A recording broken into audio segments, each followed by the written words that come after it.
네, 안녕하세요. 저는 주부 3단이라고 하고요. IT 기업의 AI 개발자로 근무를 하고 있습니다. 재테크에 관심이 많아서 이런 유튜브도 시작을 하게 되었는데 소개는 차차 하도록 하고 오늘은 비트코인 하락에 대해서 살펴보고자 합니다. 네, 최근에 비트코인이 굉장히 많이 하락을 했죠. 최근이라 하기도 뭐한 게 2025년 1월 20일에 고점을 찍고 나서 지금 한 두 달여간 계속해서 상승장으로 접어들지 못하고 있습니다. 특히 이 시점, 2월 24일 시점에 굉장히 많이 하락을 하기 시작하면서 약 한 7만 8천 달러까지 갔었고 중간에 한번 오르는가 싶더니 다시 7만 6천 달러까지 내려오는 모습을 보이고 있고 비트코인뿐만 아니라 알트코인을 가지신 분들 모두 많이 걱정을 하고 계실 거라고 생각을 합니다. 근데 저는 아직까지도 이 비트코인이 이렇게 많이 하락을 했지만 앞으로 더 많이 올라갈 거라고 생각을 하고 있는데요. 물론 제가 전문가는 아니지만 수년간 비트코인을 지켜봐 오면서 공부해 온 것들 좀 정리를 해서 가장 믿을 만한 지표들로 왜 비트코인이 앞으로 더 올라갈 것 같은지 이번 시즌이 아직도 왜 끝나지 않았다고 생각을 하는지 천천히 설명을 드려보고자 합니다.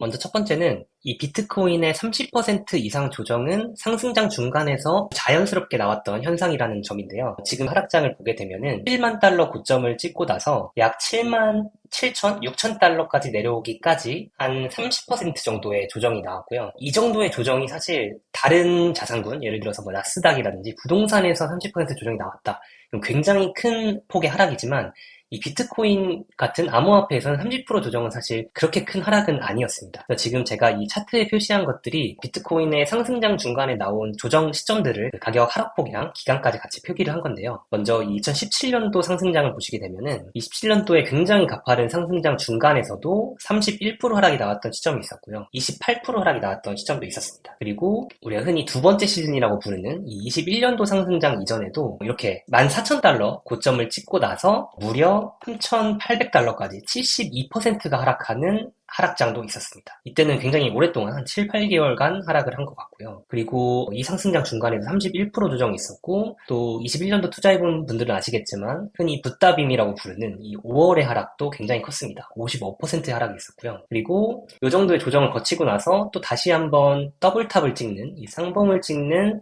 비트코인의 무빙 속에서도 25%가량의 조정이 나왔습니다. 그래서 20% 조정은 뭐 사실 일반적이고 이번 상승장 속에서도 이때 긴 조정장 속에서 한 34%가량이 하락을 했죠. 그래서 30% 이상의 조정은 비트코인의 상승장 중간에서는 자연스러운 현상이라는 점. 그래서 단순히 많이 떨어졌다고 해서 이 비트코인의 시즌이 종료되었다 말하기는 좀 이르고 섣부르다는 점을 말씀드리고 싶습니다.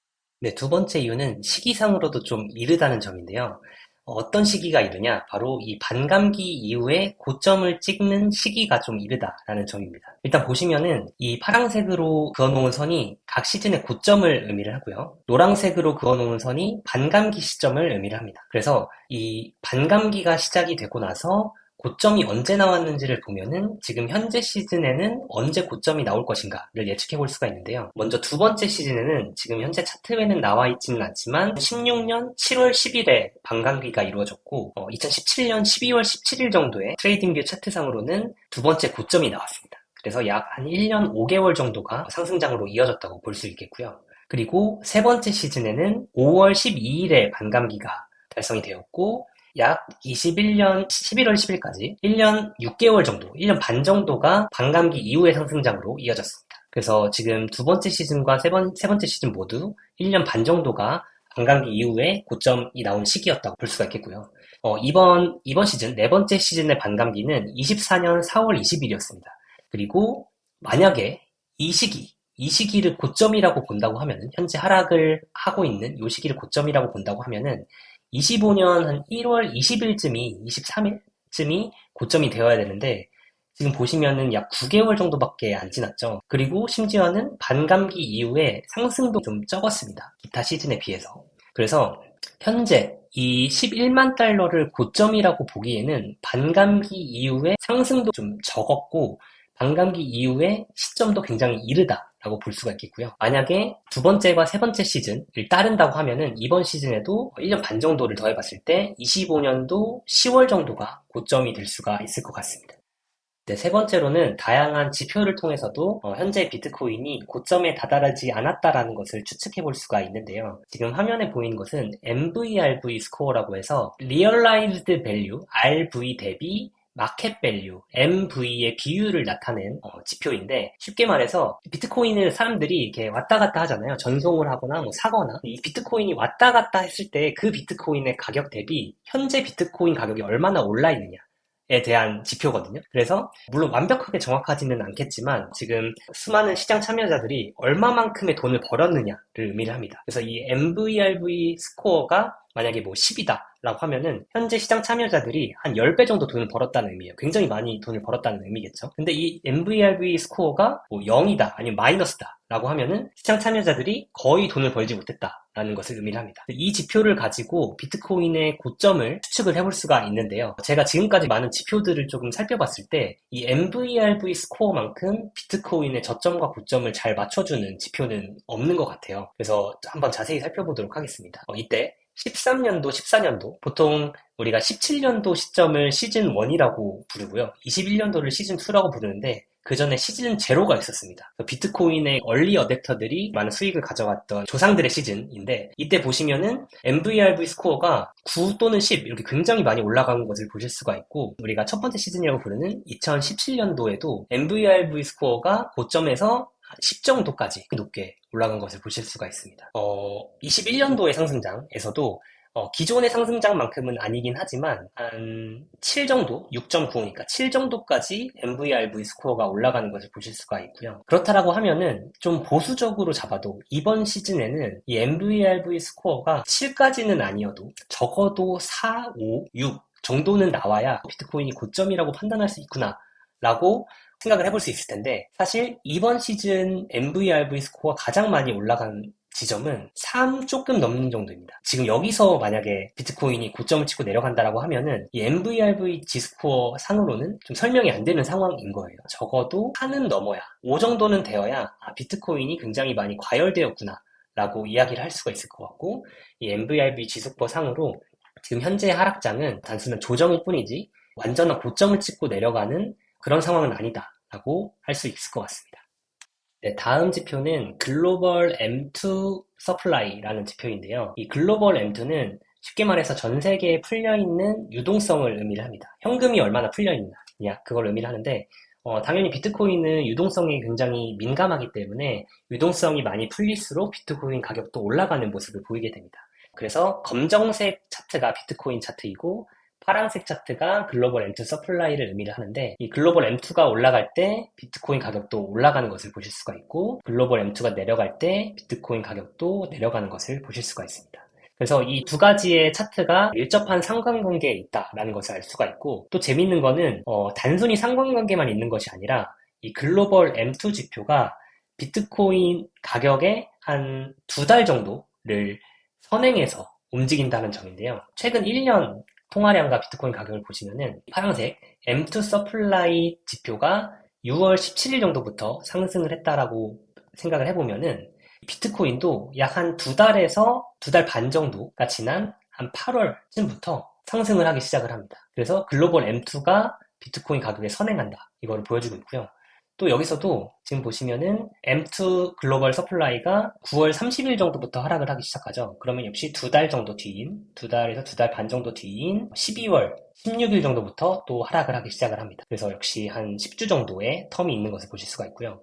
그렇다라고 하면은 이제 글로벌 M2가 또 상승을 하기 시작했으니까 보시면은 1월 6일 정도부터 또 상승하기 시작을 했죠. 그럼 여기다가 2달 또는 2달 반 정도를 더해보면은 비트코인의 상승 시점도 또 예측을 해볼 수가 있습니다. 그러면은 3월 한 20 며칠 정도에 비트코인도 다시 한번 올라갈 수 있지 않을까라는 행복한 상상을 또 해볼 수가 있을 것 같고요. 마지막으로는 RSI 지표인데 RSI 지표는 주식 차트 보시는 분들은 많이들 아시는 지표일 텐데 얼마나 지금 시장이 과열되어 있느냐를 가격을 가지고 표현한 지표라고 보시면 되겠고 물론 RSI 지표가 많은 것들을 얘기해 주지는 않지만 탐욕 공포지수 같은 것처럼 시장의 과열 정도를 의미를 해주기는 합니다. 그래서 저는 많이 참고를 하고 있는 지표이기도 한데 보시면은 상승자들 속에서는 RSI의 최고점이 거의 100에 가까울 만큼 엄청난 과열을 보였습니다. 그래서 우리가 첫 번째 시즌이라고 부르는 2017년도 상승장에는 96 정도까지 올라갔었고 21년도 상승장에서도 93까지 올라갔었거든요. 근데 지금 현재 시즌 24년도, 25년도 상승장에는 RSI 최고점이 약 79 정도입니다. 그래서 물론 RSI가 완벽한 지표는 아니긴 하지만 이 비트코인이 고점에 다다랐다라고 하기에는 이 RSI 지표 상으로도 살짝 좀 모자란 상황이라고 볼 수 있겠습니다. 네 번째 이유로는 여러 가지 호재들이 아직 남아있다라는 점인데요. 최근에 비트코인 시장에 악재가 많았죠. 예를 들어서 거래소 해킹이라든지 아니면 관세 이슈, 아직 끝나지는 않았지만 관세 이슈도 큰 악재로 작용을 했고, 그리고 전략적 비축 자산도 시장에서 기대하는 것만큼 비트코인을 막 사들이지는 않는다. 이런 얘기가 나오면서 비트코인 하락에 불을 지폈던 이슈들이 있었는데, 사실 그런 악재들이 많이 쏟아지고 난 뒤에는 여러 가지 호재들도 또 나오기 마련입니다. 그 중에 하나가 이 러시아와 우크라이나 전쟁이 종전이 되는, 휴전이 되는 것이라고 하는데, 지금 보시면 미국과 우크라이나는 30일 휴전에 동의를 했다고 하죠. 그래서 이 30일 휴전이 좀 시발점이 돼서 러시아와 우크라이나도 전쟁을 멈추게 되고 비트코인 시장에도 좀 활기가 좀 생겼으면 하는 바람인데, 물론 전쟁이 끝난다고 해서 비트코인 시장이 바로 올라가지는 않긴 하겠지만 인플레이션이나 이런 경제에 미치는 이 전쟁의 영향을 봤을 때에는 분명히 휴전을 하는 것은 비트코인에도 호재로 작용을 할 수 있다고 생각을 합니다. 그리고 또 두 번째로는 사실 이게 가장 중요하긴 한데, 비트코인은 유동성이잖아요. 근데 이 미국에서 금리 인하를 강하게 할 수도 있다, 이런 얘기들이 지금 나오고 있습니다. 사실 올해 초만 해도 연준이 금리 인하를 올해 한 번 하면 많이 하는 거고 안 할 수도 있다, 심지어 어떤 데서는 금리 인상을 할 수도 있다, 이런 얘기까지 나왔었거든요. 근데 여러 가지 지표들을 가지고 판단을 했을 때 연준에서 올해 크게는 3회 정도 금리를 내릴 수 있다, 이런 얘기들이 나오고 있거든요. 사실 이거는 굉장히 큰 호재입니다. 만약에 진짜로 금리가 3번 이상 내려간다라고 하면은 비트코인에도 많은 유동성이 공급이 될 것이고, 그러면서 비트코인의 가격이 상승을 할 수가 있겠죠. 그래서 지금 단순히 뉴스 기사만 보고 판단하는 건 아니고요. 실제로 페드와치라는 CME에서 선물 베팅하는 가격들을 보고 금리 수치들을 예측하는 그런 지표 같은 것들이 있는데, 올해 3번 정도의 금리 인하가 지금 예측이 되고 있고요. 올 초의 예상과는 굉장히 다른 방향으로 흘러가고 있다는 점. 그래서 이 금리 인하는 비트코인에도 큰 호재로 작용을 할 수 있다라고 생각을 하고요. 마지막으로 이 전략 비축인데, 사실 이 전략 비축은 지금까지는 악재였습니다. 왜냐하면 예전에만 해도 트럼프가 대통령이 되기만 하면은 막 미국에서 비트코인을 막 사들이고 그러면서 비트코인 가격이 펌핑이 되고 이런 것들을 많이 기대를 했었는데, 사실 그런 게 아니었죠. 그래서 발표된 내용을 보면은 미국이 비트코인을 보유하기는 할 건데 범죄 수익 등으로 압수한 비트코인만 비축한다, 이런 발표를 했었고, 이게 악재로 작용을 하면서 비트코인 가격이 하락했던 그런 순간들이 있었는데, 사실 저는 이거는 어떻게 보면 호재라고 보거든요. 왜냐면 일단 미국이라는 큰 나라가 이 비트코인을 어쨌든 인정한 거고 국가가 보유해도 괜찮다고 인정을 한 거기 때문에 비트코인의 위상이 높아진 점, 일단 그게 첫 번째고, 두 번째로는 단순히 범죄 수익 등으로 압수한 비트코인만 비축한다라고 얘기한 게 아니라 비트코인을 세금을 들여서 사지 않겠다, 이런 얘기가 있었고, 세금을 들이지 않는 다른 방식으로 비트코인을 구매할 방법을 찾아보겠다라고 얘기를 했거든요. 저는 그 얘기가 달리 말하면 세금이 아닌 지금 보유하고 있는 자산을 팔아서 비트코인으로 교체를 하는, 예를 들면 지금 미국이 금을 많이 가지고 있는데 그 금을 팔아서 비트코인을 사는 그런 모습들을 좀 상상해 볼 수가 있었거든요. 만약에 실제로 그런 움직임이 나온다라고 하면은 지금 이런 실망한 상황에서는 그런 조그만 움직임들도 큰 호재로 작용을 할 수가 있고, 앞으로 비트코인 가격이 오르는데도 긍정적인 영향을 미칠 거라고 생각을 하고 있습니다.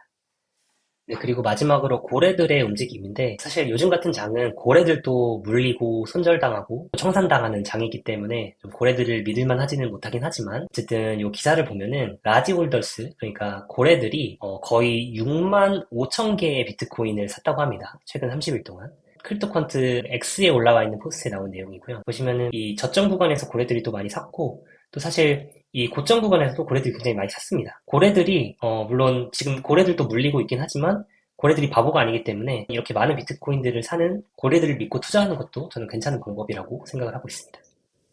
네, 오늘 영상 봐주셔서 감사하고, 다음 편에는 비트코인뿐만 아니라 부동산이나 주식이나 다양한 자산군들에 대해서 제가 가진 생각들 전달드리고 또 함께 공부해 나가는 시간들 마련을 해보도록 하겠습니다. 감사합니다.